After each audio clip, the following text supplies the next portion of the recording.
একজন কাস্টমারের দাম বলার পরও 100 টাকা ফেরত দিলাম। ঘটনাটা হচ্ছে উনি আমার কাছে প্রায় সময় আসেন, তো আজকে আসছেন ওনার ছেলের জন্য একটা শার্ট সেট নেবেন। তো আমি দাম চাচ্ছিলাম আপনার 790 টাকা। পরে উনি বলতেছেন আজকে অনেক দামি কাপড় নেবো, আপনি একটু দামিতে বাড়ি করেন। তো দামিতে বাড়ি করলাম, ভালো কোয়ালিটি।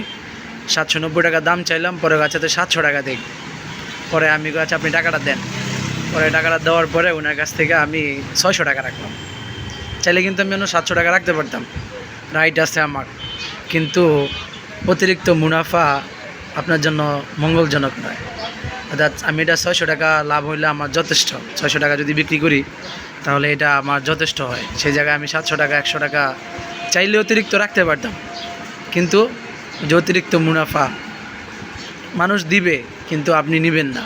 আপনি তো জানেন যে এটা এখানে কত টাকা মুনাফা করা উচিত। ব্যবসা আনলিমিটেড মুনাফা করা যায়, কিন্তু জুলুম না।